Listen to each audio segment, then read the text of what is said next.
Hello.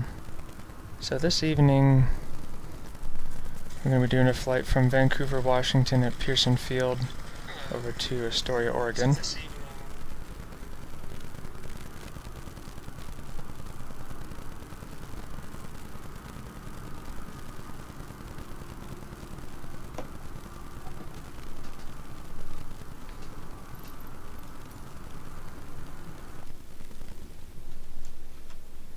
I think the route we're going to go up the Columbia River and just follow that on the way out.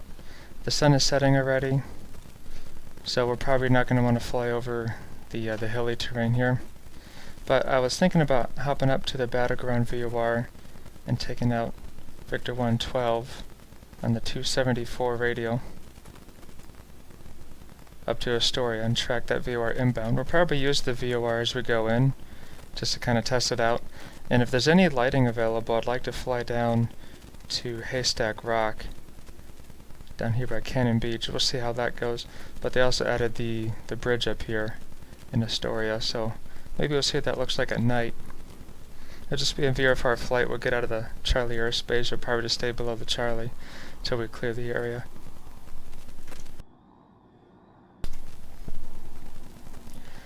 It looks like it'll take about 40 minutes, about 110 knot cruise speed. We'll see what kind of speed we get in the air.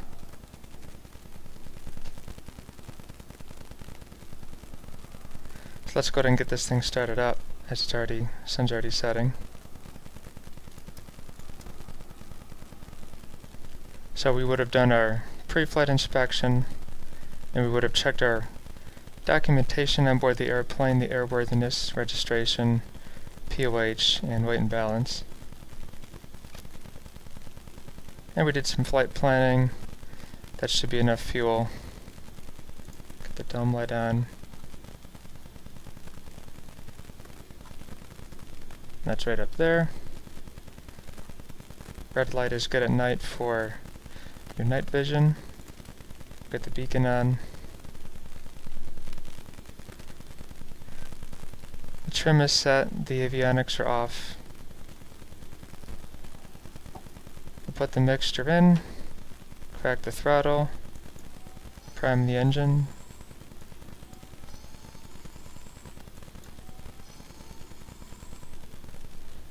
And we'll visually make sure the area is clear.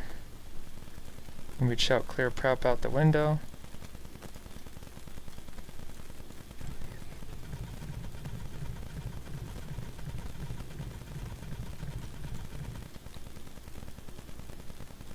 First shot didn't work. That's why. Fuel selector. Prime the engine.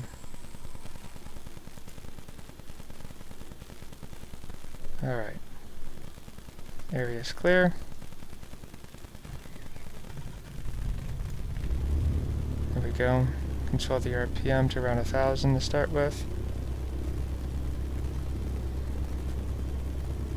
The oil pressure's in the green, that's what is most important. We'll slide over here to the ammeter. It's showing positive charge. We've got the low voltage light. If you get the RPM up just a little bit more above 1,000, that low voltage light goes out. Make sure our battery's charging.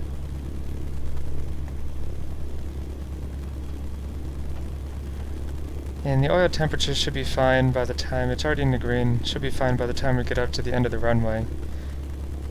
And we'll go ahead and take off.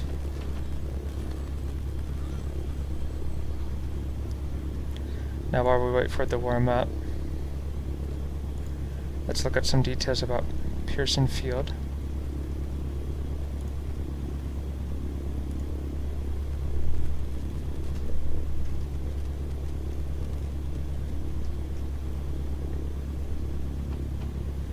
So the traffic pattern altitude right up here we can see is 1,000 feet above the field, which is at 29 feet elevation.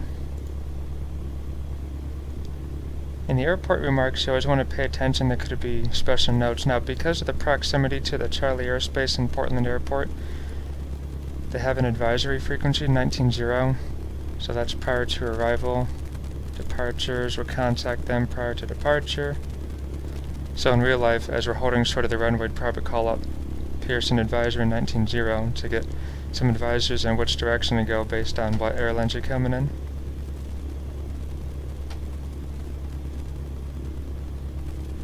And for down here, we want some weather. CTAP is 19.0, which is the advisories, and the weather data automated surface observation system is on 35.12. Temperature, 9er, dew point, 10C altimeter, 299er7. 299er7. Kilo Victor Uniform Oscar automated weather observation, 020. It's about 29 feet. Wind, 123 at 17. 123 at 17. Sky condition, few clouds at 1,100 feet, few clouds at 4,700 feet, few clouds at 11,500 feet. Temperature, 9er, dew point, 10C altimeter, 299er7. Kilo Victor Uniform Oscar automated weather observation, 0. Okay. The winds are 120 at 17, it says. Let's make sure the heading indicator is correct. We're looking at 334 as a heading. Coming to here, that's about right. So the runways here is 8 and 26. Winds are out of 120. So 8 would be here, and 26 is here. So it looks like 26 is the favored. A little bit less distance, less of a crosswind, and we get more headwind. We don't want the tailwind if we can avoid it. And looked at the weather en route a little bit, at least according to the real world, which is what I have set. And it'll be interesting to see what we get. At 6,000 feet, it looks like the winds are out of the south at 20 to 25 knots. Each large feather off of this arrow pointing north is 10 knots, and the small one is 5. So you can see down here the legend, this is 15. If you get the little banner, I forget what that's called, that's 50 knots, so that plus another big one is another 10, so that's 60, so that's how you read these. And if we drop it down to 3,000, it's a little bit less, 15 knots, 20 knots, so we should see about 20 knots of wind out of the south when we fly. And this is showing area forecast tool saying that the clouds are going to be overcast at 3,500 feet, tops 26,000. So we'll see what that's like. Over here by Astoria it's saying 1,500. But if we look at the current weather, the clouds should be better than that. If you can read this text, the Astoria METAR is showing scattered at 4,000, broken at 55, and overcast at 85. So the weather should be good when we get there too. So we'll go ahead and start departing out now.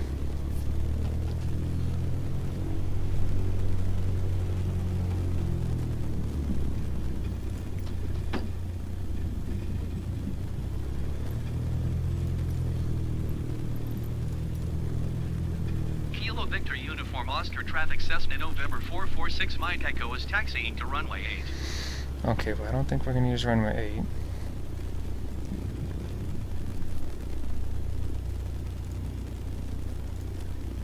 Nav light's on for nighttime, and the taxi light is on.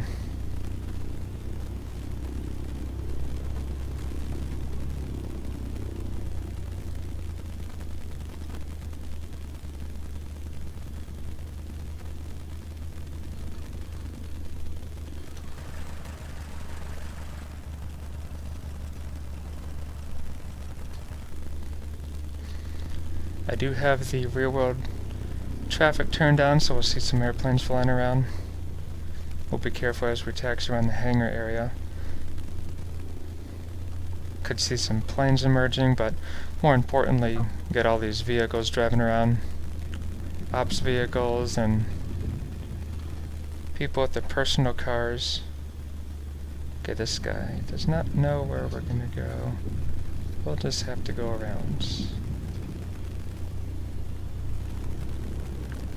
I've got the live stream set to 720 resolution and 60 frames. I figured the resolution could take a little bit of a hit but because I'm using track IR, I figured I'd keep it at the 60 frames. I'm probably not getting 60 frames right here in the sim, but once we get away from Vancouver and the Portland metro area, I probably will get close to 60.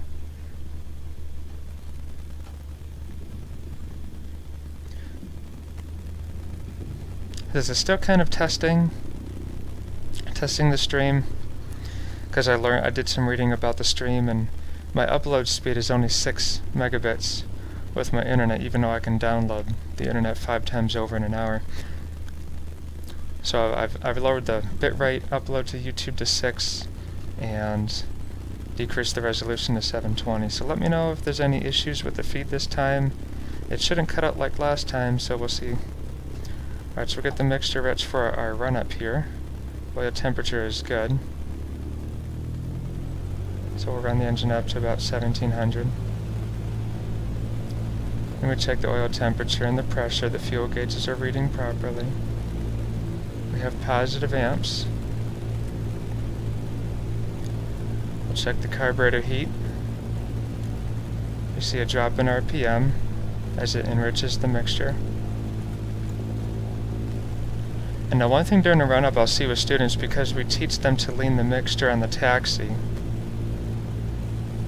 to really lean this out. Remember, when you add carb heat, it's making the air hotter, which makes the air less dense, and so therefore enriching the mixture. So if you leave the mixture lean and then pull the carb heat, you probably, in the real plane, you probably wouldn't see the drop.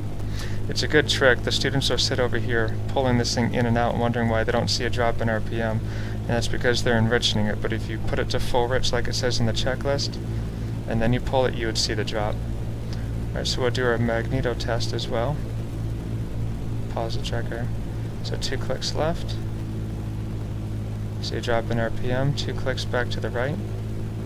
Goes back up to 1700. Now 1 to the left. And 1 to the right. And I always start it with 2 clicks to the left to get onto the right magneto, because when you finish, all you have to do is that one final click to the right to get it back to both. You want to make sure that we're taking off on both and not accidentally leaving it on the left magneto. Alright, so that's it for the engine run-up. Usually do an idle test, just to see if the engine's going to behave at idle, which it does. Get it back up just above 1,000. And usually, as a preference, I like to lean it out again, lean the mixture until I take the runway. Alright, so now we make sure we got our seatbelts on, we'll get the landing light on, the strobe lights on for taking the runway. We don't need pitot heat, we're not going to be in icing conditions. Everything looks good. Heading indicator is showing just shy of 120. That's just shy of 120. So our airspeed blew up, brown down, the altimeter set. We got vertical speed of 0 heading, and this little flag here would be a red flag. This is powered by DC electrical power, and this, if you had an off flag, just like that, it means that this instrument is not working. So we turn that on. And the suction is in the green so that these 2 instruments will work fine. We'll make sure the flight controls are free and correct.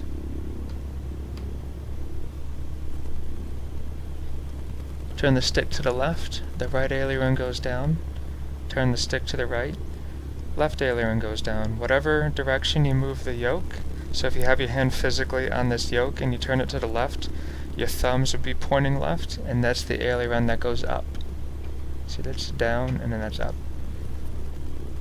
A little trick to remember that, to make sure to, because you could turn the yoke and the ailerons could move the improper direction after an annual that could have wired it backwards.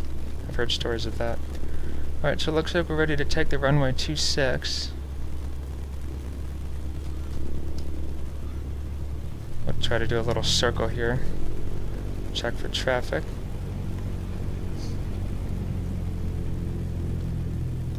Nice lighting on the clouds tonight. Looks like no traffic in this pattern here. Just a bunch of local traffic, probably going in and out of Portland International. So we're going to depart north. I think that things are on runway 8 still, but... Kilo Victor Uniform Oscar traffic Cessna November 446 Mike Echo taking off runway 8 departure to the north. So with the radio calls, it's always who you're calling, Vancouver traffic, or Pearson traffic, who you are, Cessna November 446 Mike Echo, and then where you are and what you're doing. Taking off runway 26, and we're departing to the north, Vancouver traffic. So that's how we do that. Okay, the mixture is rich, the landing light is on, and we're probably not going to worry about ATC for the rest of the time. We're just going to stay below the Bravo airspace.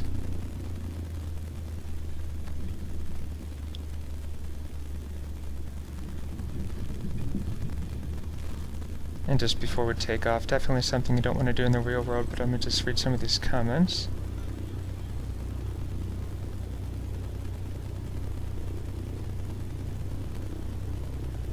Yeah, night flying is pretty cool, but it can be a little scary when you think about all the risk involved with single-engine piston night flying over inhospitable terrain. Something that's made me think about those things over the years. Alright, so we're going to take off, and then let's just do a quick review of the airspace. So with the exception of this little pocket airspace here, which starts at 1100 and goes to 4000, the next ring is 1800 to 4000, so we'll stay like 1,000 feet for like the first 2 miles to the north. As we follow the river, we can go up to about 1500 to be comfortable.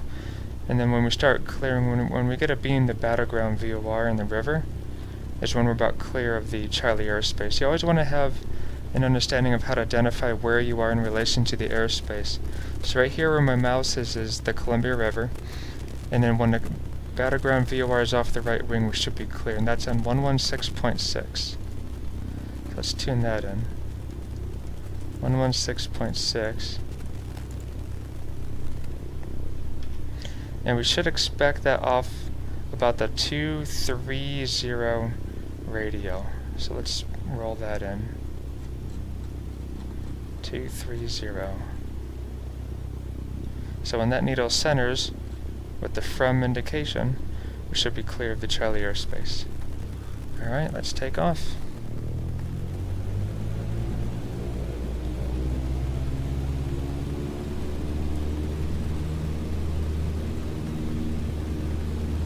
Giving it a good amount of right rudder.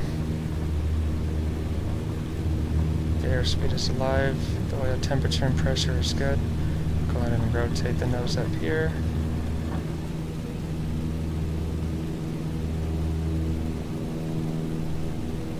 A bit less right rudder.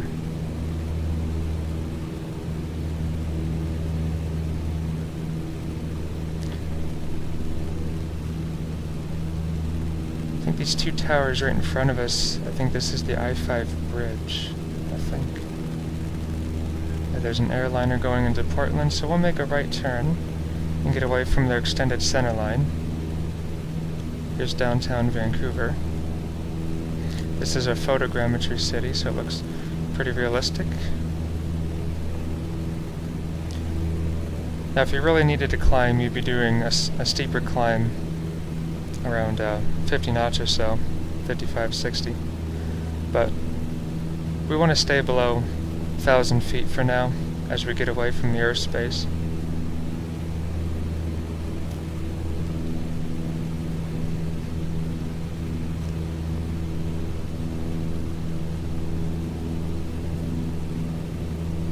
Coming up on 800 feet.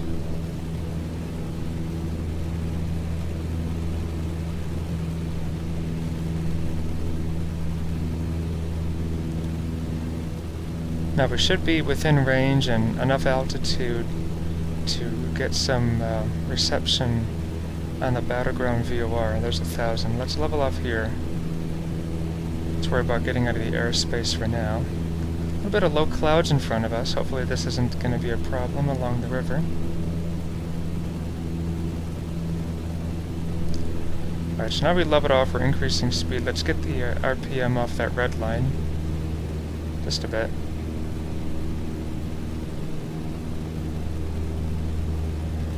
At this point, you'd want to make sure you have your after takeoff checklist complete.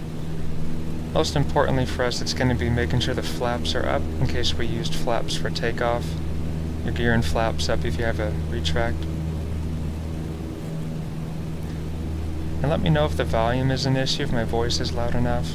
If you can hear it over the engine, it should be. I did some testing earlier on. Alright, I've been holding the yoke back a little bit, so let's just get some nose up trim. Might already be too much. That looks to be about a little bit nose down. Alright, so that's good. So we're going along the river. Look at that sky. The traffic coming in and out.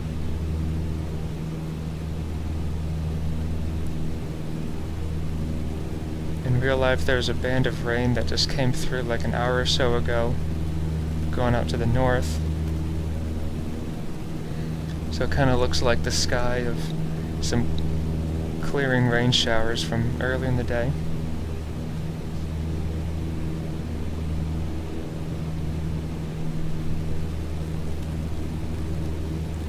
I think the Just Flight Aero 3 is coming out tomorrow, they say it might. But it's very interesting because I was watching another stream and he was having a hard time starting the engine and we all thought it was flooded. But I noticed on the checklist it said to leave the fuel pump on with this fuel injected Aero when you're starting it, but in real life that would flood it. And so I wrote to them about the checklist error and they told me the checklist is the way it is because they're not modeling flooding the engine, because on the FSX Prepared Edition, too many people were writing in saying that the engine won't start, and it was because it was flooded, but they didn't know, I guess. So hopefully that's not how this final release is going to be for Microsoft Flight Simulator, because there's a lot of things where they tout as being realistic with the Aero, but then they take away a very key thing of, you know, the trouble of starting the engine. But I think it'll still be enjoyable anyways. And this 152 that I'm flying is the default 152, but it's got a community mod, and it tweaks some things. I didn't read everything it did. I learned about the low voltage light. That's what they put into there. If your RPM goes below 1,000, it turns that light on as it should in real life. And I think they've done some performance tweaks so it's not as, you know, climby, doesn't have as much lift or something like that. A little more sluggish like the real life. Haven't really done too much night flying in the sim, so this is fun. Just like X-Plane night flying. It's actually good. Realistic lighting with the environment and the lights on the ground. Okay, so let's figure out this battleground VOR. We'll press nav 1.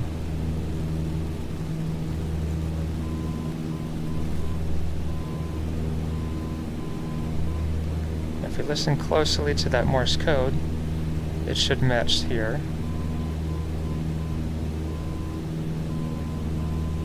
Which it does. That's the Morse code for battleground. So we know we're receiving it properly and it's not under maintenance. Now at this point, we should be clear to go up to at least like 1,700 feet. So we'll do that. So I'll pitch up and it'll start adding power. Make sure not to go over red line.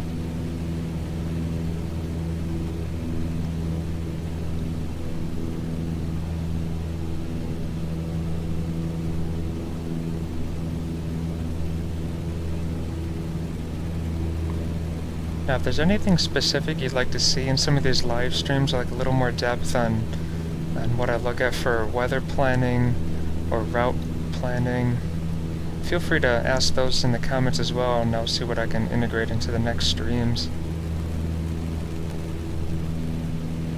It'll be interesting to see what the weather is depicted versus what the real world weather depicts.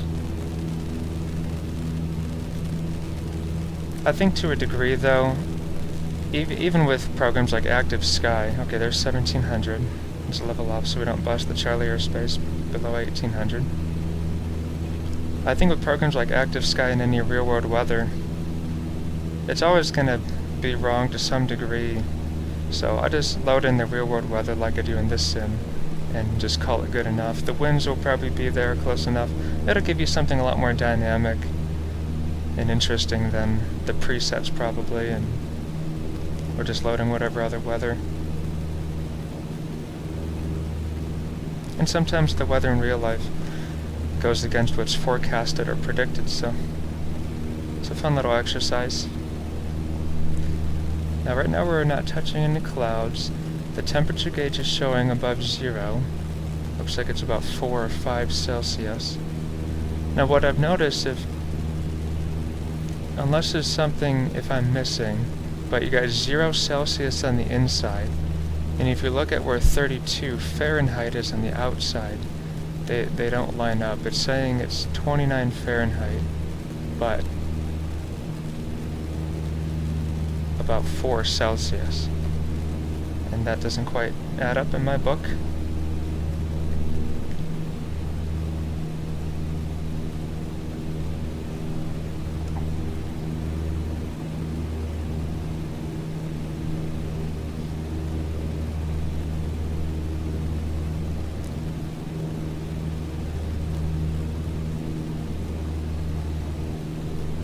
So, Crooked Cosmonaut, you live right by Troutdale. Do you fly at all?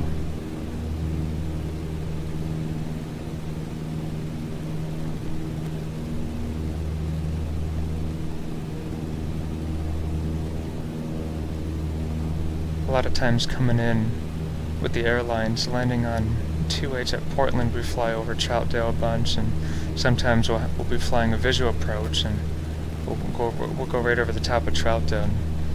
It's always interesting to see the amount of altitude clearance that we have between the pattern and what we're actually flying. Sometimes get some traffic alerts off of them. Alright, so the river is off to our right. It's starting to become obscured by these clouds, but we can still see us, so we'll see how that goes. If we get into trouble, we'll just climb more and tune in the VORs. Yeah, saving up for your private pilot certificate is smart. You don't want to just do 1 or 2 lessons at a time. It's going to take you longer that way and probably cost you more money in the long run. So you want to save up a good chunk before you get going, so that when you do run out of that fund, you're much further along, and maybe you'll have some more money saved up by that point.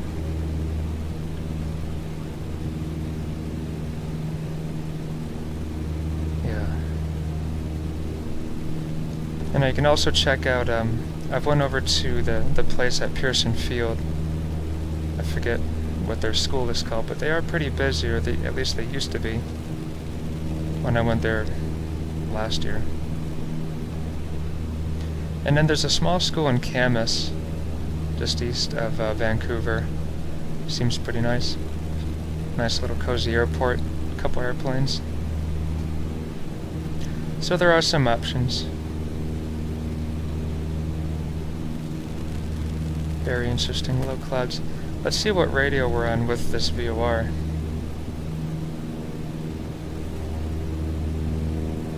So we've got it set in for 230.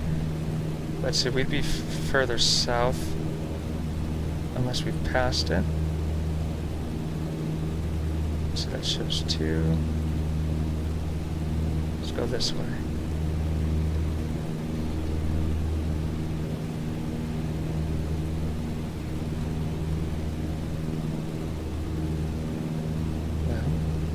There it comes.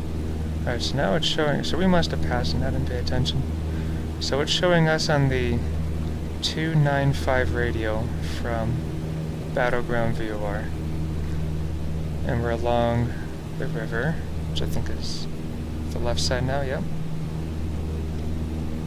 So the 290 radio, here's 24, I think this is 30, so we're up here by St. Helens. So we're clear of the Charlie, we're free to climb. So let's go ahead and climb up a bit more. Let's go up to 2,000. Yeah, I'm a real-world CFI. I was flight instructing in Northern California before I came to the airline job. And so yeah, theoretically, I can't give you instruction in like some rental airplane unless I'm part of that flight school as well. But if you somehow come across your own airplane and you're up here in Vancouver, you could hit me up and I actually could go teach you some stuff. I'm always making sure I keep my CFI current, because that was too much effort the first time. And being a flight instructor is fun. It's also fun when you're not doing it 6 days a week, like 12 hours a day, grinding hours.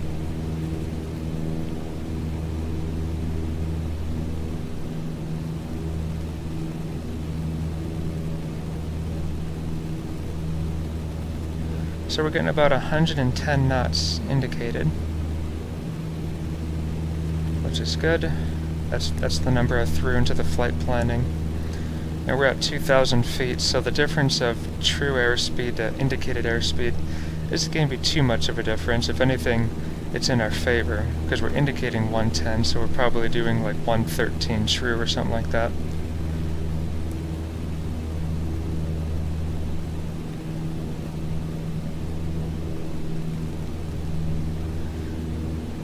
Alright, so it's navigation check. We're coming up on an interesting little island with 2 water inlets and some more activity with the city. So there might be some city over here abeam this island.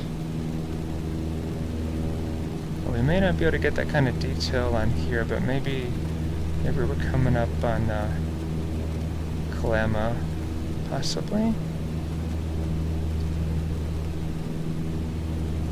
Let's check the radio. So now if Battleground, it's showing us right around the 300 radio, which is here, so right around here is where it lines up to. Once we get to Kelso area Longview, it'll be a left turn roughly heading 260 to follow the river.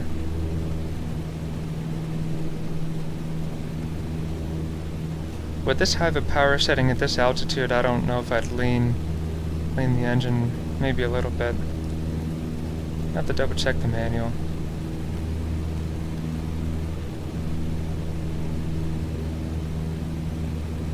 Yeah, I want A2A to bring something over to Microsoft Flight Simulator. The Bonanza would be great. But they did say their first aircraft for the sim is going to be their twin that they got, the Aerostar. But they had a gear up landing due to a malfunction with one of the landing gear. And so hopefully that doesn't set them back too far.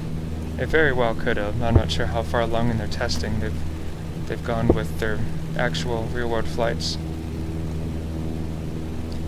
And then PMDG is doing the 737. And both companies don't really have any updated ETA, and I think they're citing issues with progression on the SDK from Microsoft. So if Microsoft could prioritize that over adding some pretty eye candy in, that would be great too.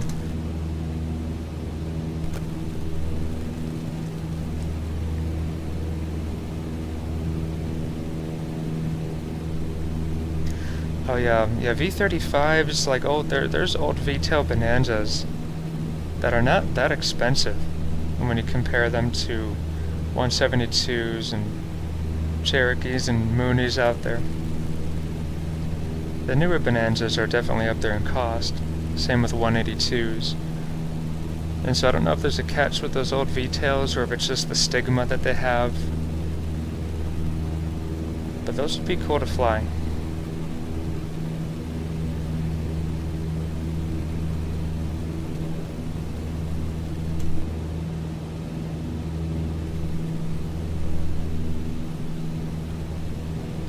Let's look at some outside views.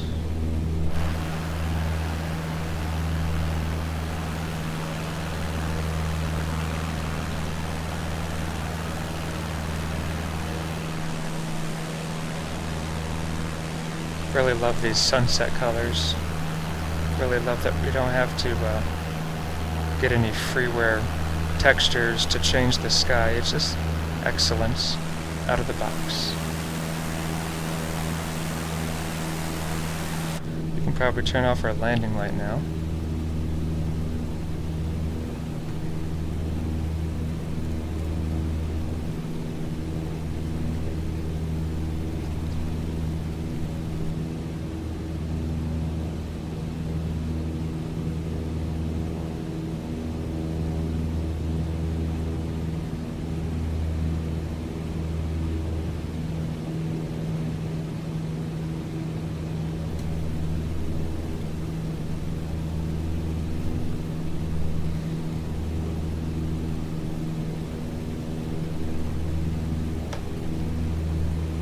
Yeah, heard a lot of good things about the Garmin G5. Some people want to just put 2 of those in, and then you can get rid of your whole vacuum system over here. Okay, so there's an airport in front of us. This is where the river is curving around.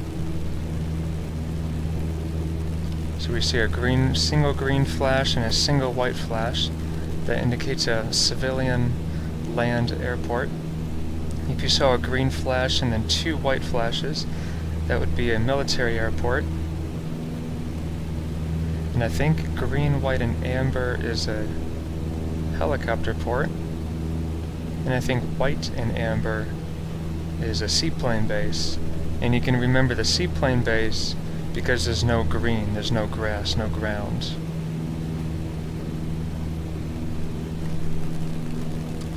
There's a nice little bridge model up here, coming across the Columbia.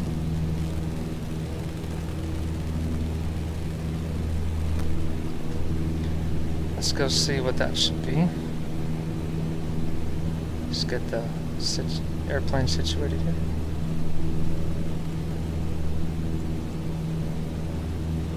So we just passed, it's probably this, yeah, it's this big old bridge here.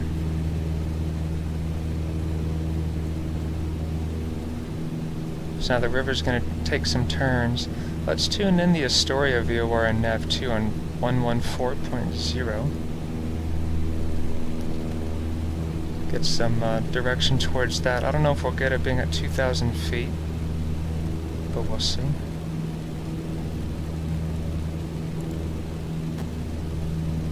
Oh, there's something. Let's go Nav2.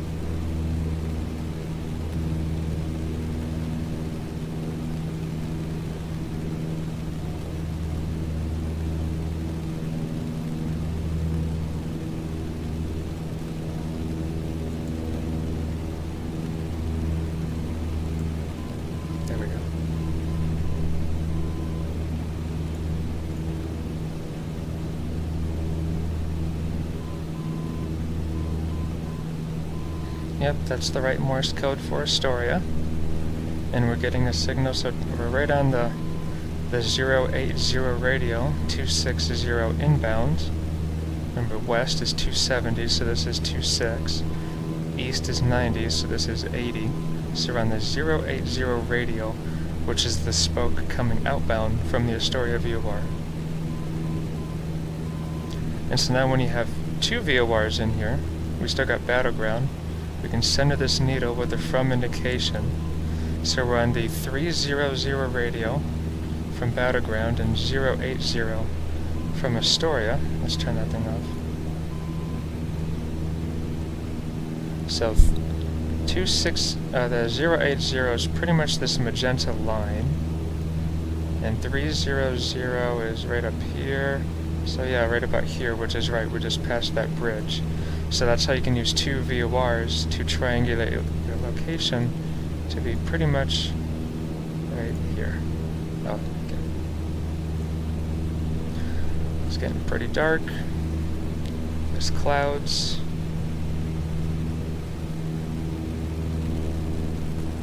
And the river is becoming more challenging to see. The real-world challenges of nighttime VFR. Especially up here, Oregon, Washington, when you had some rain, so you got these clouds, temperatures falling, it'll probably come near the dew point, get some low clouds, low visibility in the morning, late at night. But this is a flight simulator on a computer, so sometimes it's fun to take the chances over here. And we have our instruments. We can see the terrain still. So it is realistically safe. We have enough fuel still. And the fuel selector, can't really see it too well, but it's just on and off. So it's not like a Cherokee, it's not a low wing. We don't have to worry about swapping the fuel tanks. And yeah, living in Oregon, yeah, I probably would want to have something IFR equipped. Now realistically, if it's a plane like this, if it's VFR only but it has instruments and pitot heat and all that good stuff that you need for IFR, it probably means they just haven't done the pitot-static inspection. The transponder is required to be checked every 24 calendar months. But pitot-static is not required for VFR, and so if they didn't do it, then the airplane is not technically certified for IFR. So that could be it. But if you have a VFR-only airplane, and you have a 6-pack like this, and if you also have, especially if you have a VOR gauge, then that would get you out, you know, in an emergency. If you're a VFR and accidentally enter instrument meteorological conditions, you can get out of it.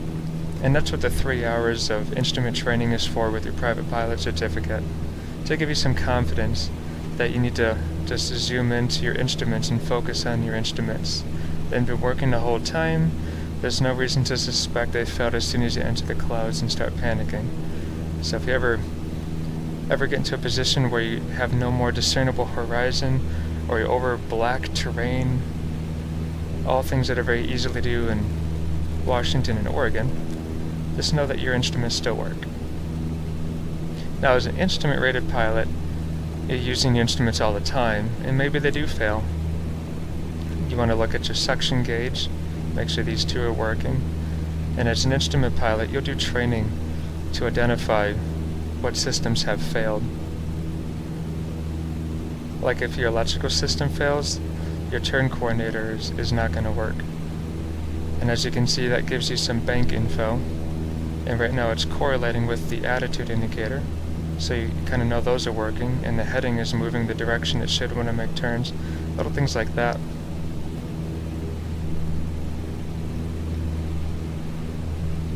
Yeah, I'm excited to get the Just Flight Aero 3, get some speed, better realism, really start enjoying the simulator. It seems like the real world weather works a bit more. I actually get some crosswinds at the airports now, realistic amounts of wind.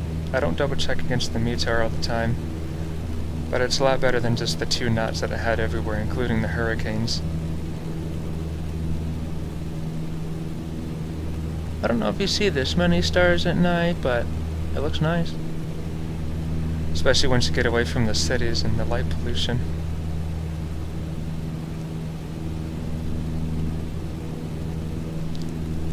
Okay, we still have a river.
Oh, we can see an airport out there in the distance. Oh, that. I wonder if that might be Astoria. And remember, this river curves around a bit.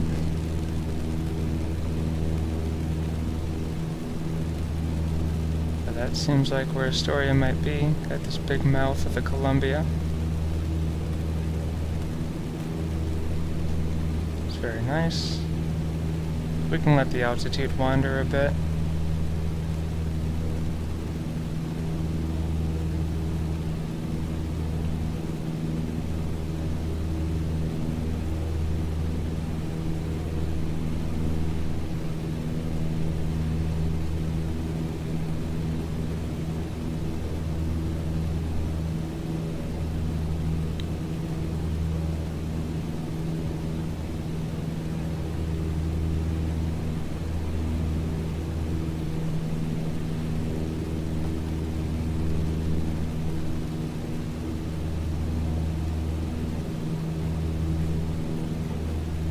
These little cloud artifacts, I wonder if that's a texture thing, rendering thing. It's very interesting.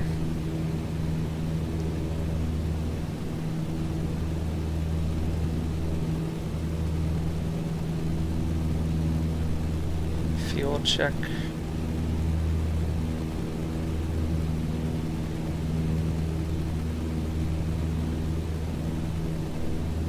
What's the gallons? I think that's showing 6. So we have around 13 gallons or so total. It's really funny, there's pounds on here. I don't think any single engine piston airplane has pounds on their fuel gauges. You get into pounds when you're flying turboprops and jets usually. Because usually you have so much more fuel that the quantity of fuel you have, changes with temperature and whatnot. But when it's such small quantities like you find in these small airplanes, it doesn't matter, so they just give it to you in gallons.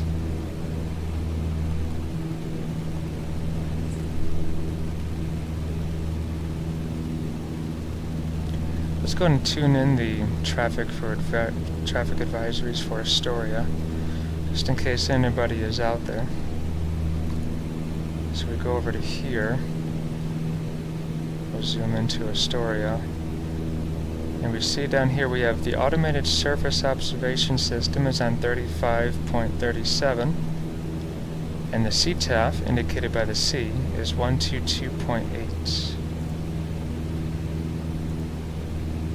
Kilo Victor Uniform Oscar automated weather observation 0200 Zulu. 122.8.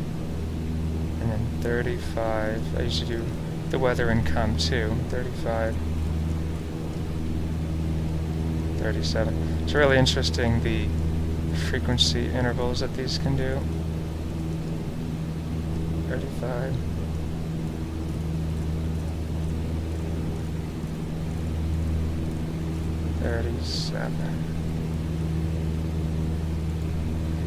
Now we don't hear anything yet because we haven't chosen it to listen to both. Now I think if I hit 2 for the mic, Kilo Alpha yeah. Sierra Tango.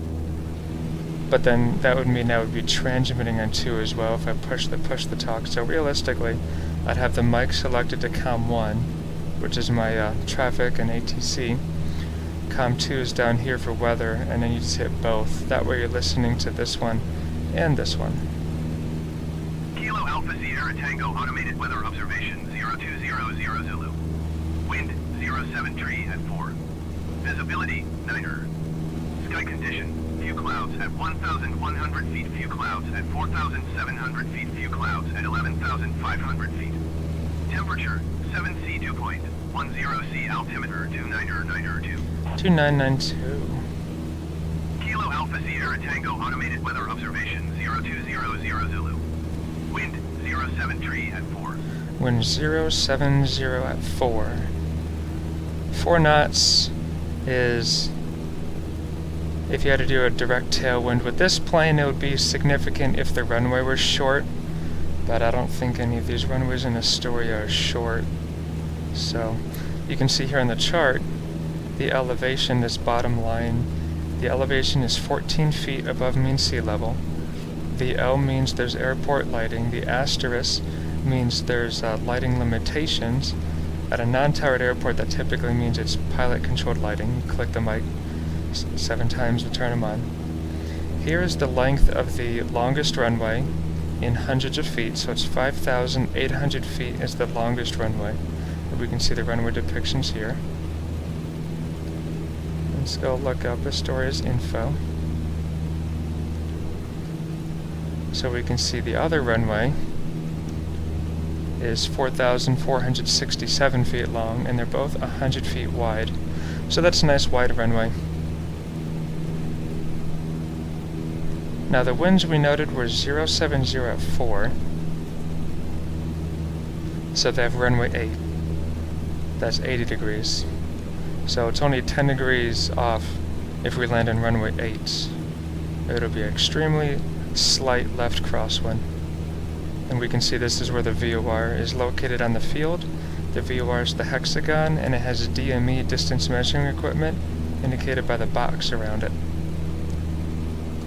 Now the flashing lights we see, the A5, the approach lighting system, I forget where it says it on here.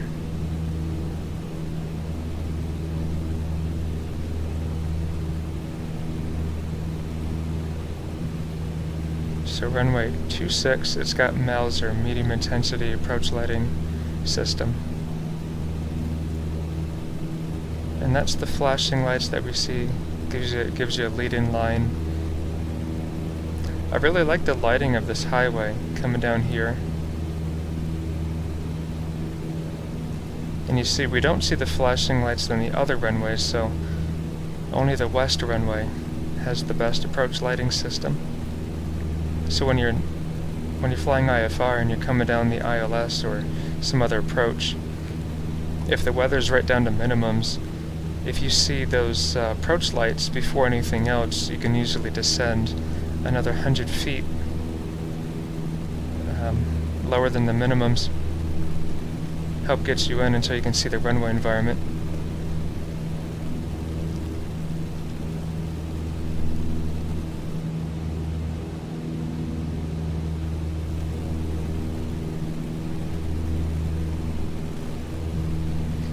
Well, it's cool that we're making it here with some light on the horizon. The 152 is not the fastest airplane, but in Microsoft Flight Simulator, it's one of my favorite, best looking ones. I like these old aircraft, and that's why I like the Aero coming out from Just Flight versus Carenado. Both of them are steam gauges, but the Carenado Aero, aside from not as realistic with systems and whatnot, is a more modern version. Looks a little too boring. I like the character of these old worn out panels.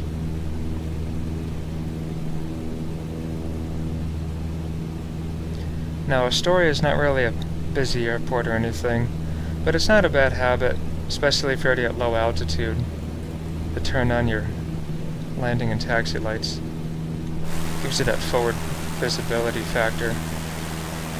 If you're in an airplane and you see this big white dot, it's a lot easier than seeing the green and red lights of your position lights or your nav lights.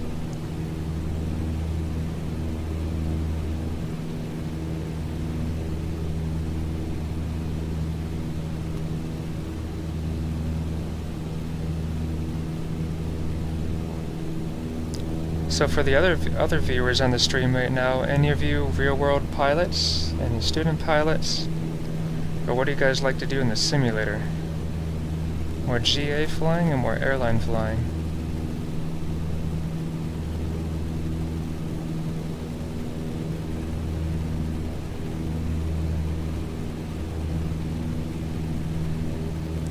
Alright, so we checked the weather at Astoria. We've tuned into the traffic.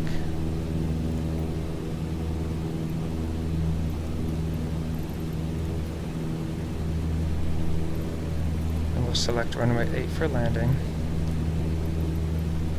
Full stop. And we'll announce our position. Looks like we're about 6 or 7 miles to the east. Let's see what if I'm right. Kilo Alpha Sierra Tango traffic Cessna November 446 Mike Echo 7 miles east 1,900 feet inbound to land runway 8. 7 miles east, and that's a good radio call to make. Once you're inside 10 miles, you call up and say who you're talking to. So we say Astoria traffic, who we are, Cessna 446 Mike Echo. We're 7 miles to the east. You can just look at if you're pointing at the airport, just look at the bottom of your heading indicator. And we're inbound to land runway 8, and we're at 1,900 feet. So now that anyone in the area has a good idea of where you are, and if there's any other traffic in the pattern, they should respond to a new airplane coming in. And if you're an airplane doing pattern work, or if you're already in the local area on frequency, and you hear a new pilot check in like that, it's a good idea to just check in with your position and your intentions so that everybody knows what everybody else is doing. Here's the Astoria bridge that they modeled in. It's this nice big truss system up here, and then it flattens out, goes across the Columbia. Pretty decent sized bridge. There's the town of Astoria itself. We'll do a little loop. We'll see if we can see the Astoria column. It's a little tower with some Lewis and Clark and other historical text as a scroll written around it. I'm not going to be surprised if it's not here. It'll be around here on these hills somewhere.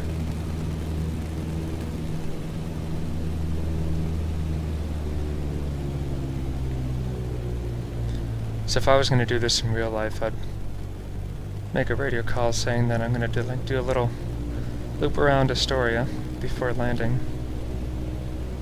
So runway 8 is going the opposite direction, so that's our touchdown spot right there where those red bars are. So we're kind of on a big white downwind.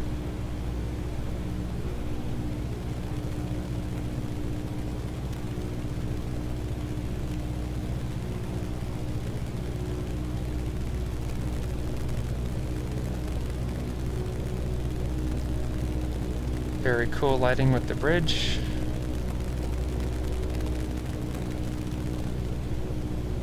We're at 1,500 feet. And real quick, the airport elevation again is at 14 feet. So basically 1,000 on the altimeter is going to be our traffic pattern.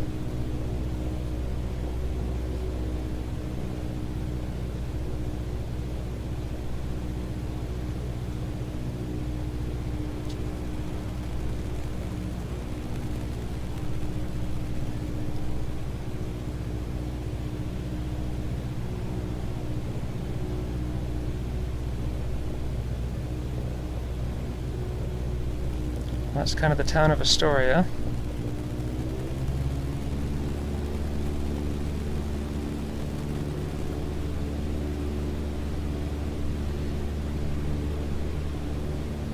And I think you cross some bridges down here and go this way down the river, and you get to the camp where Lewis and Clark finished off their expedition.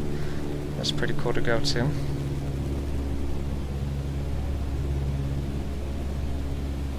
Alright, let's announce we're on the downwind. Kilo Alpha Sierra Tango traffic Cessna November 446 Mike Echo is on downwind runway 8.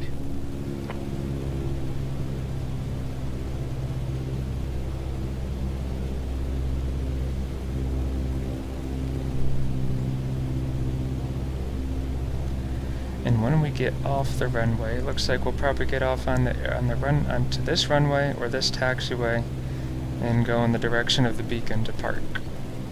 So as a landing checklist, we have our landing lights on, the fuel is good, mixture is rich, and once we get the RPM below the green arc, we're cutting into the runway a bit, we'll add carburetor heat. We're into the white arc now, so we'll add flaps.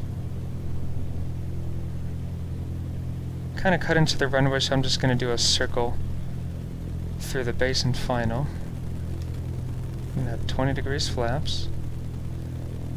And every time you add flaps, it gives you a lift, so it kind of pushes the nose up. So you have to be aware of that. It's a common error to be turning from downwind to base, adding flaps, and then that'll catch you high because of the extra lifts. Now we can do a quick wings level. Okay, let's just keep rolling it on to final, about 30 degrees of bank. That'll be nice and tight at this ground speed. And on the right side of the runway, you can see the VASI, Visual Approach Situational Indicator, I think it's called. And it's white and white. There's two dots above two other dots, and so now we have 2 red over 2 white, and that's perfectly on glide slope, which is where we want it to be. Let's add full flaps. Yeah, I think about 55 knots in this plane is good. We'll trim it out. As you slow down, you're going to need some nose up trim. Now we got red over red, so we need to add power, level off a bit to get the red over white, so we don't hit any of these trees down here. There we go. Now, knowing the sim, the trees are kind of tall anyways. There we go. Okay, so the obstacles are clear, and we'll just keep the plane going down at this pitch attitude. You can ignore the VASI once you're just over the runway. We'll pull the power to idle. Nose up. And now we'll pitch the nose up more. There we go, we're on the mains. And we're on the nose. This might be the very first taxiway using some brakes. Hey, look at that windsock, that's about 4 knots of wind, headwind.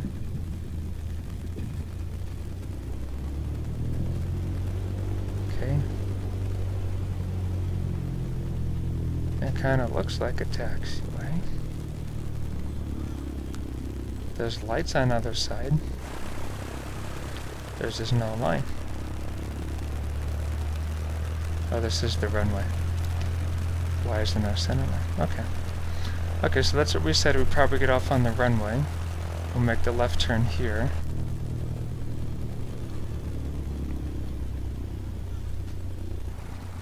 Okay, there's a line.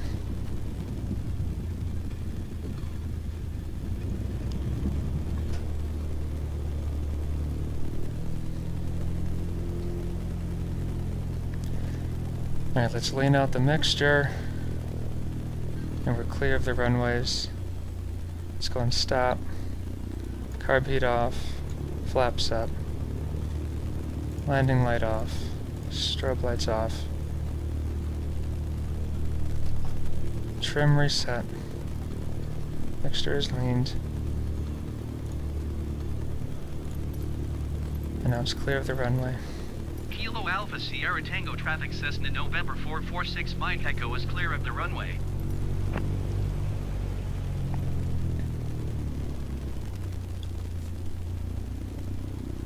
Let's see what's out here. Visual Approach Slope Indicator. Yeah, that makes a lot more sense. Yeah, the HSI is the Horizontal Situation Indicator. That's the one, the words I'm thinking of. But yeah, Visual Approach Slope Indicator. It's funny, the VASIs seem to be more at the smaller airports. Big airports have PAPIs. I'm not sure if there's an operational advantage of a PAPI over a VASI. And the PAPI is the Precision Approach Path Indicator. Just go park over here. Looks like there's the fuel truck over here. And this is the fuel pumps. We'll go park by the fuel pumps if the ops vehicle will leave.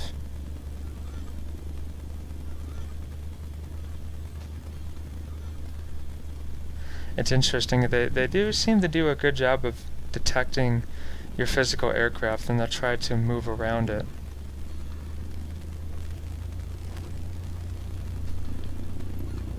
Oh, look at that, when you pull up to the fuel pump, it automatically brings up the fuel. We're going to fill up tanks. Now we got fuel.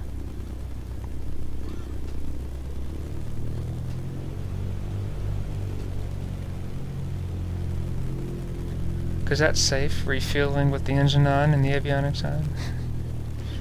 Let's go park by the hangar and shut down by the floating white orbs.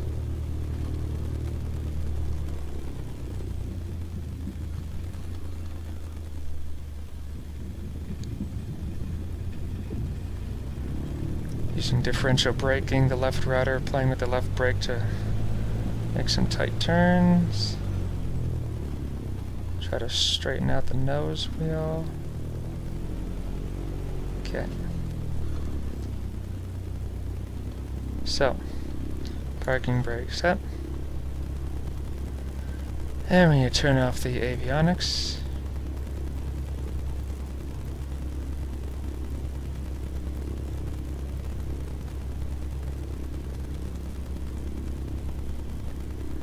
and now we'll pull the mixture.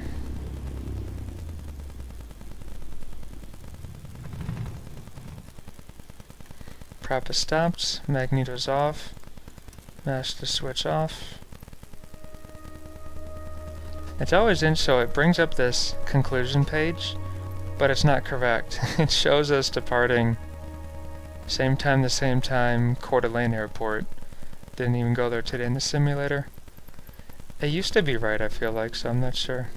From here you got these options to restart, go back to the main menu, or just continue what you're doing.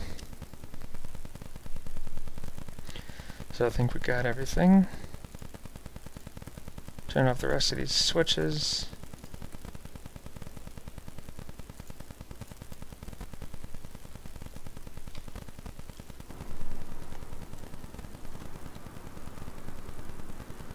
Alright, so now we're here. Now, because it's dark, I'd like to go look at Haystack Rock.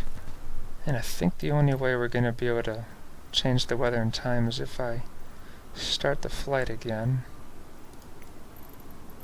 Yeah, weather is off because it's on live, so we'll go to the main menu.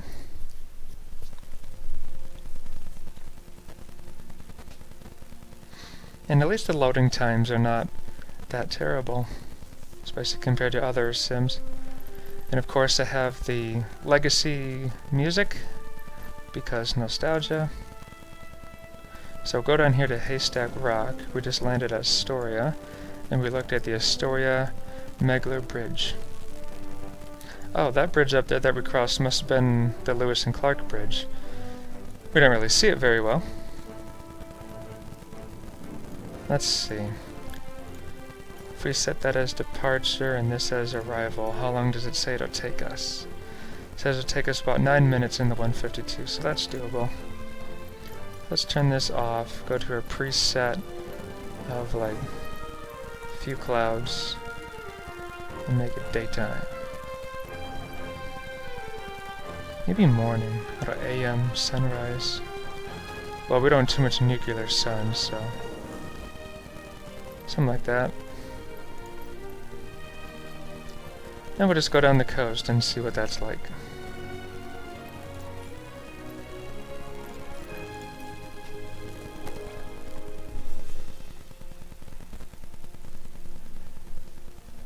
Now, an interesting little bug that I seem to have, I have the dev tools on, the dev mode on, because sometimes I like to be able to see the FPS.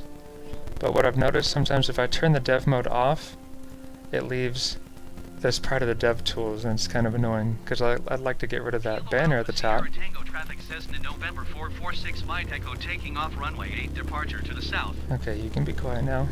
We're just going to ignore radios for this little short flight. So now we're on runway 8 again, and I knew that right away because we're staring into the sun, which rises in the east. And this is good, you can see the frames I have. And this is pretty good. I'm running on the GTX 1070 with an i7-4790K, 16 megabytes of RAM and an SSD. And this is pretty good. But I want to turn that off, so go to General, Developers, On, and I can turn that off. But then I'm stuck with the banner at the top. but it's not that bad. Alright, mixture rich, trim is set, we have fuel, landing lights on, flap 0, transponders on ALT, we have clearance. It's a non-towered airport, so we give ourselves clearance by making sure nobody else is on the runway. Power is set, temperature is good, oil pressure is good, vacuum.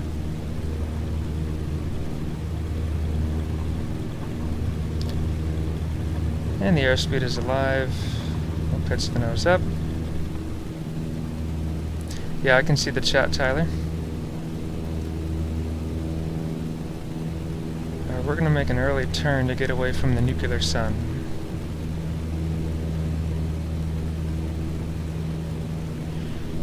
So, you might be able to tell by the icons at the bottom right, but I'm using the GeForce Experience, I think it's called, for the streaming.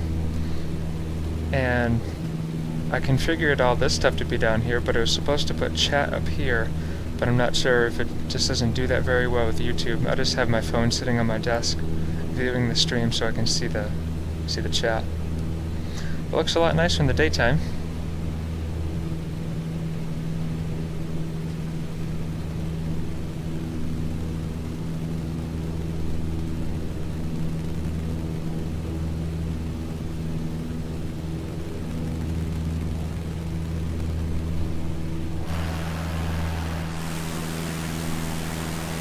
There's the bridge, barely rendering in now.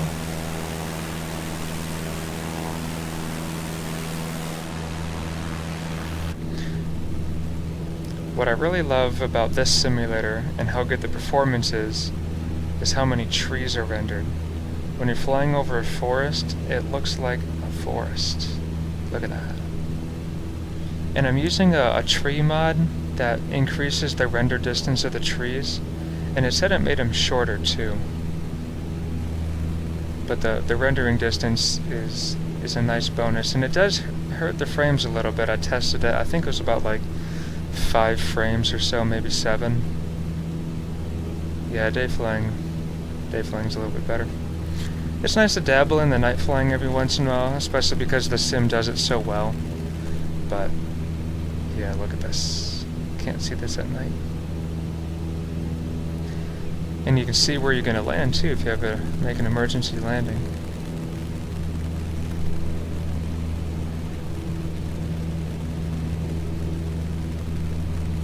One thing I also like, the photogrammetry cities are cool, but especially if you're down low and you can actually see the quality of the buildings, I like the autogen cities a little bit better. The buildings aren't exactly what they are, and sometimes they're quite off, but they look better in my opinion. I flew over my brother's house in northern Minnesota, and his neighborhood looked pretty accurate with these just autogen houses. And it's really funny because I don't know if it's just coincidence or if the AI is actually pretty good in some ways, but the shape of the houses and the orientation were all correct if you zoom into it with Google Earth. So that kind of impressed me. See, this is why the sunrises aren't so good. I wonder, I just feel like it's too much sun. I call it nuclear sun. Go away. There you go. This lake is beautiful.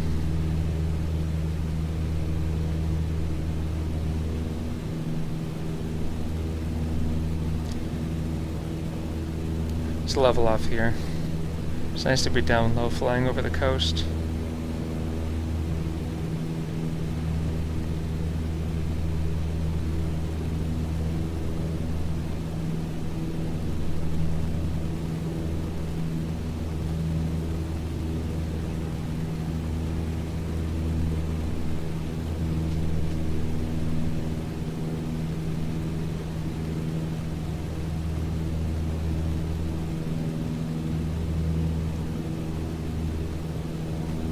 So coming up here, I think this is the town of Seaside, Oregon. We went here for 4th of July fireworks a couple years ago, and it was quite impressive. Probably one of the best fireworks shows I've ever been to. So if you're anywhere near this area, Seaside, Oregon is a great spot for 4th of July. In addition to the main show, there was a whole bunch of boats and whatnot off the coast doing fireworks, people doing fireworks locally. There's a bunch of bonfires on the beach, and it was actually surprisingly easy to find a spot on the beach right before the show started, because everyone could just spread out on the beach and you just find your way. Nice beautiful area, these cliffs and bluffs.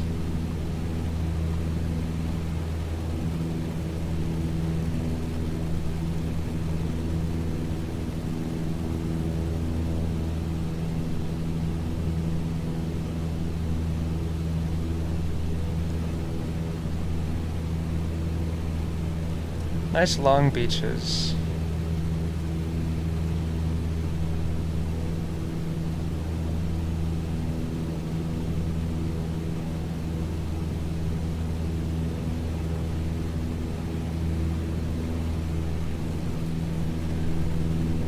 You know, one thing I miss with the A2A stuff, even before this sim came out, there's some weird things happening. I feel like with Prepared, there would always be times when, like over time, the sim would just degrade in its performance. Like flying the A2A Constellation, when it came out, when I made my videos on it, the performance was good, I was getting good frames, and it was one of my favorite aircraft to fly. But after a while, and some updates, it became one of the most performance-heavy aircraft from the A2A fleet, and I have no idea what causes that. I feel like a lot of stuff with computers, it's almost like it's non-scientific. You'll change nothing, but the result changes. It's like, this is not what I remember from the scientific method. Little airport. Yeah, that's the seaside airport. And a lot of these coastal towns, they should have enough features like this inlet with this terrain to be able to help you identify which city you're flying over. But little details like the beacon is at the north end of the runway, and the runway is north and south. If we go look at their info,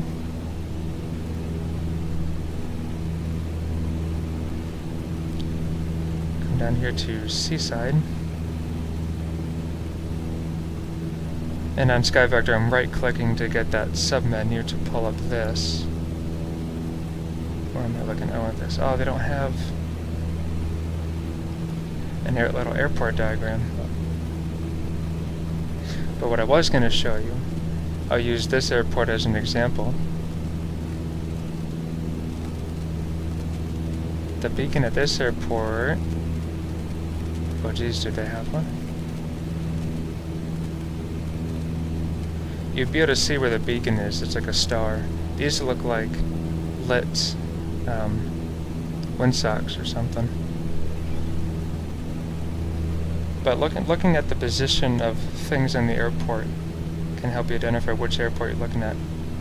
So this is the nice part about the photo scenery. You can really see the rocky beaches. They're not all sandy beaches up here, right? Especially when you're right along the bluffs and the cliffs.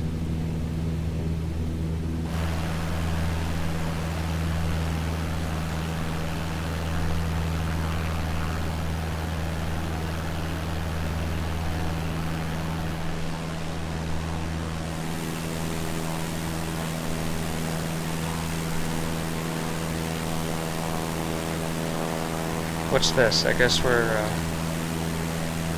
just doing CFI training where you only see the right seat pilot. That's fun. And there's Haystack Rock, Cannon Beach.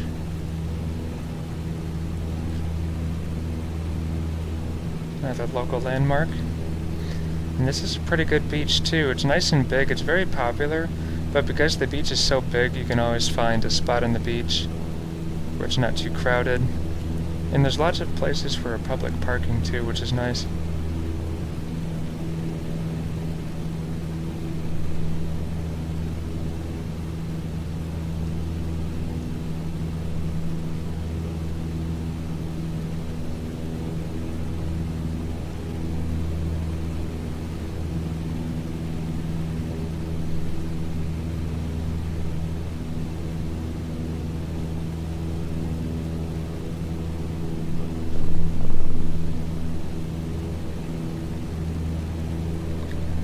go ahead and decrease our altitude a bit so we can get a good look at the rock.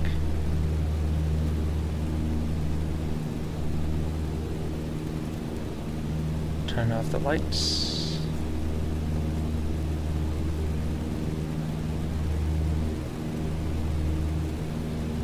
Now that'd be good to have an LED light for your landing light or taxi light so you can leave it on pretty much all the time. Don't have to worry about burning out bulbs all the time.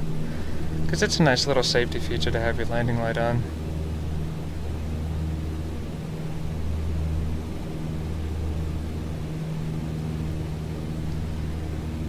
I just really love the atmosphere of these little coastal towns. You gotta cross over this coastal mountain range and it just feels like you're separated from the rest of the world that's much more busier. There's a pretty cool little rock sticking out here. There's some tide pools down there. Very accessible.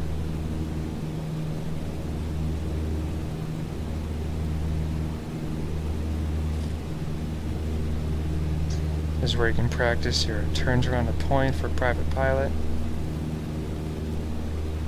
We're a little tight. I think we should be able to do it right here.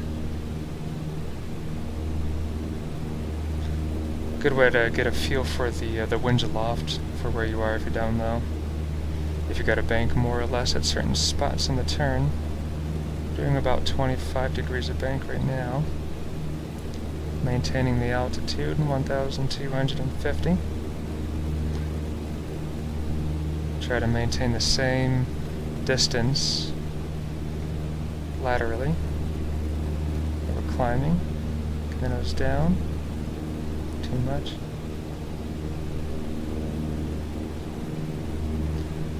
I want to try to figure out where your reference point needs to be with the horizon.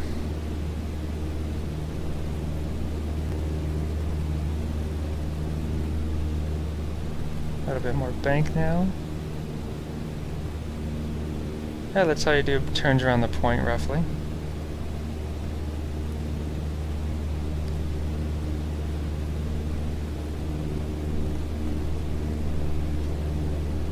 So I cut the stream in two the last time I did a little testing, but some stuff I feel like you might find interesting.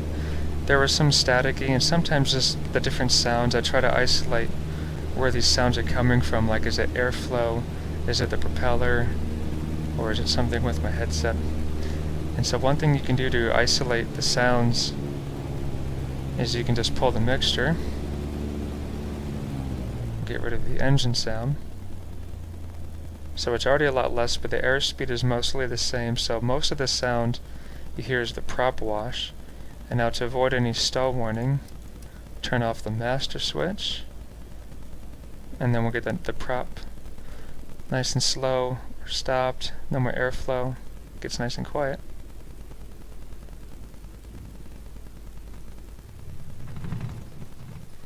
And you can hear the prop wanting to stop, but it doesn't look like it will. So just get the nose back down. And now we got airspeed, the prop is moving, the magnetos are on. So as soon as I push the mixture back in, we'll get power. Eventually.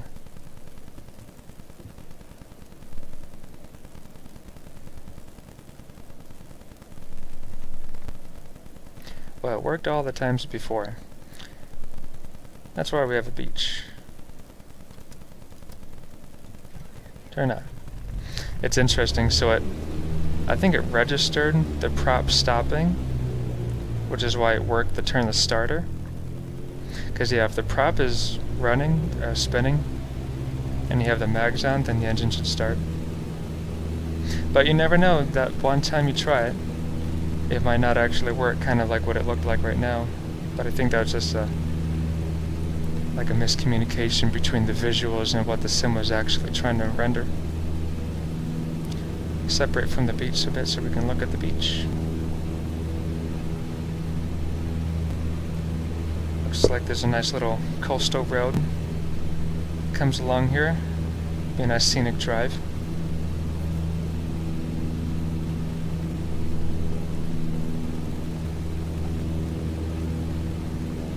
Now one thing you have to be careful of flying on the coast And this is especially more so in California, but there might be the regulation to maintain a mandatory at least 1,000 feet terrain clearance because of marine sanctuary areas. And you can identify those in the chart with the magenta type airspace lines with dots. So we don't have any here. We don't have any coming down here. But if we go down California, we'll see them somewhere here. So in this little magenta line with dots, flight operations below 1,000 feet violate NOAA regulations. So that's a little tidbit to be aware of. Look at how beautiful that looks.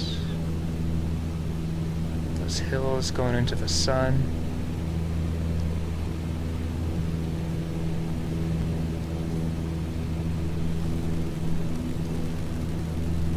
Yeah, a lot of times this is what I like to do in the simulator, and I feel like if I just live stream it, then you get to experience it as well, and I'm here to answer questions if you have questions about GA flying or anything like that, or real world flying too.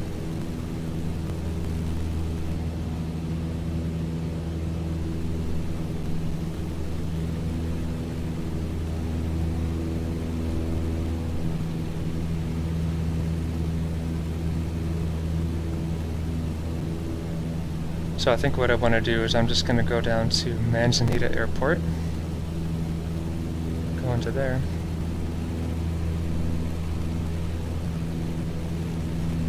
Really love the visual details they have on these default airplanes.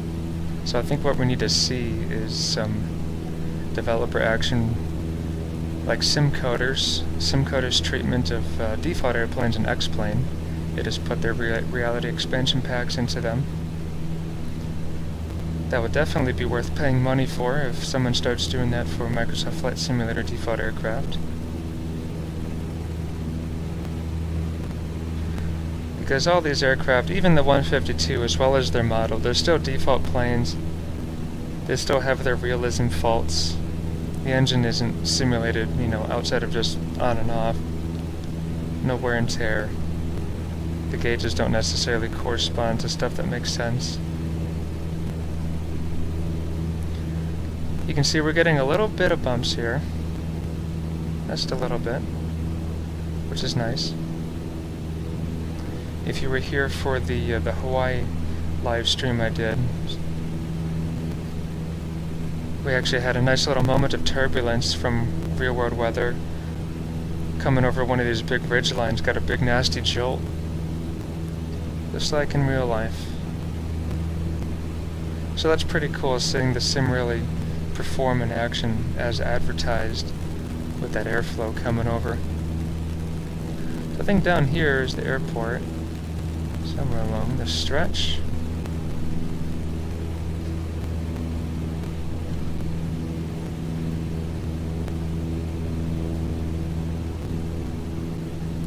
I wonder why this moves so slow and laggy. That I don't know.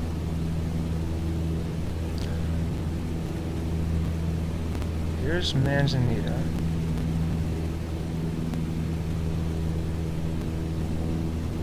What are we looking at? So we got this waterway inlet, which leads to some river.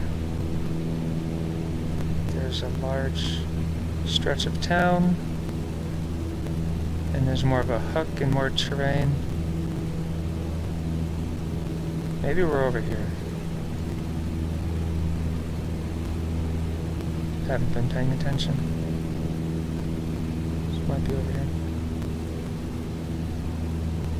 Oh, no. Maybe we did pass it. Let's take a look. Oh, yeah. Look at that. Yeah, I knew this was... Sometimes little rivers can be tricky to see in the sectional, but this was too big, and I saw that. And sure enough, there's the airport.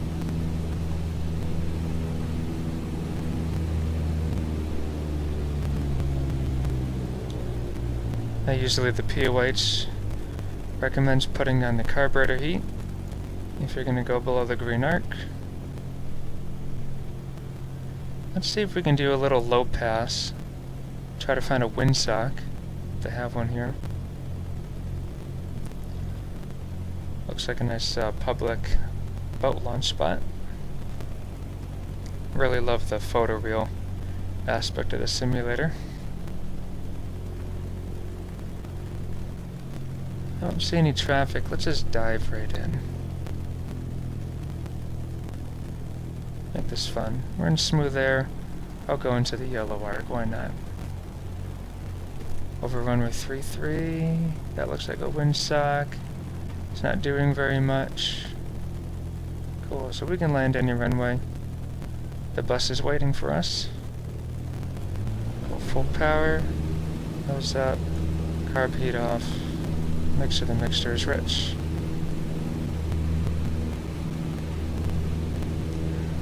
Let's go and circle around. We'll land from that same direction again. We'll go park next to the bus. Now it's interesting. The ball says it wants left rudder, but in this situation, I think you'd be having at least neutral rudder. Because in the climb, you'd be holding right rudder for all the left turning tendencies. And then when you turn left in a climb, usually it's just less right rudder, kind of neutral rudder. But maybe the airplane's bent a bit and it needs left rudder. Even flying the Q400, we've got a plane or two where you actually need left rudder in the climb. It's really odd. It's normally right rudder. So sometimes the planes are just bent. These are old airplanes. So we're about 800 feet up. Some traffic patterns are only 800 feet.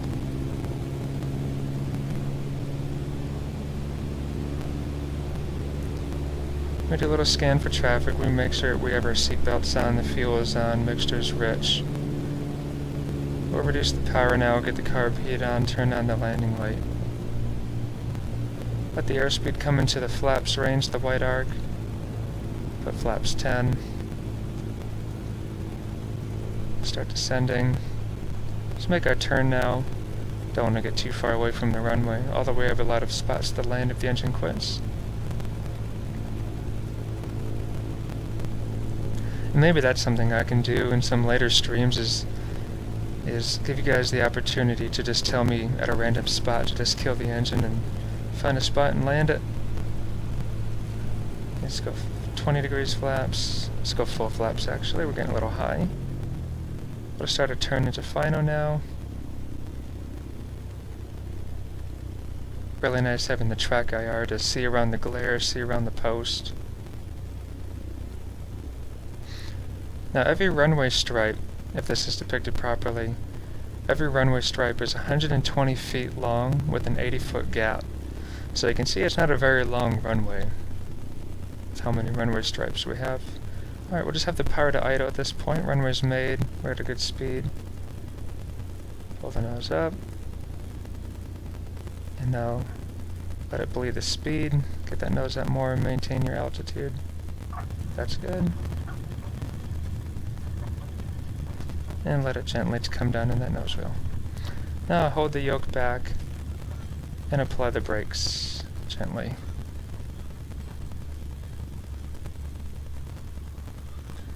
Well, this is a nice airport. Nice little cozy spot.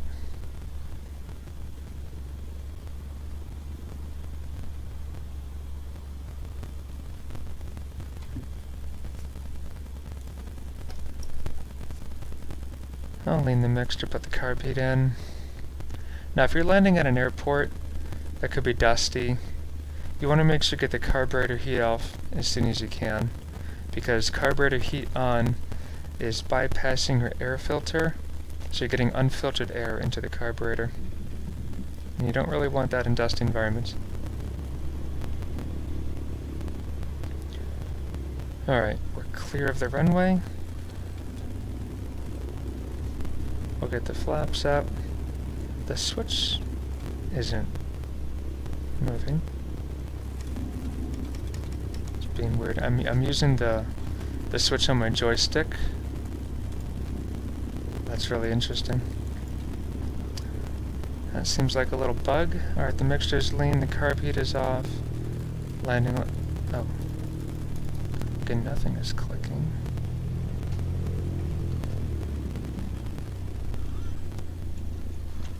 Let's try that.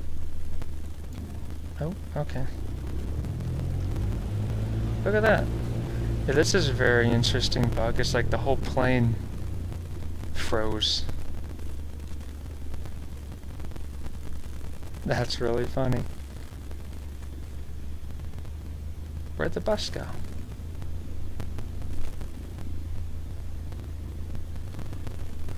Anyways, I think we'll park here.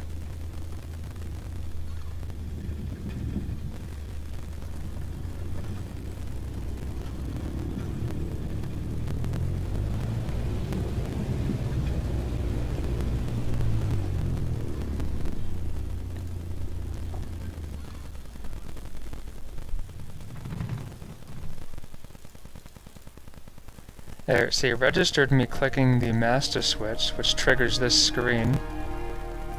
So that was interesting. But all the switches are frozen. And the prop is still registered as spinning. Look at that. What did you do, simulator?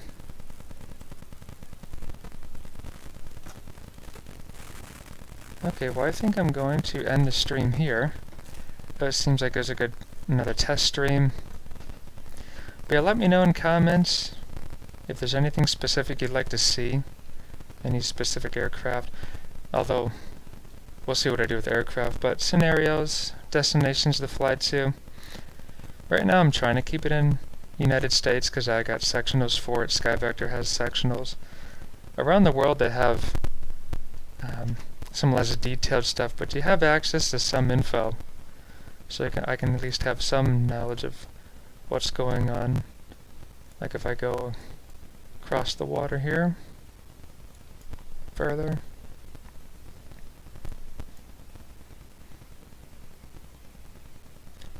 You can see it gives you, well maybe not, yeah, right here, weather. You can get the weather at these places. You can get some navigation aids, you got your VORs. So it's good. You get some knowledge. You got the terrain. So that's pretty cool. So I can fly anywhere, but I can show you some more stuff about weather and flight planning, and reading the sectional charts. Some of the ground knowledge stuff I haven't covered in my real videos, but would be good to cover as a live stream if I just do a real world flight. But in the simulator, you can kind of just see the thought process that goes into a real world flight. Alright, well thanks for joining me on this one, and I'll see you next time.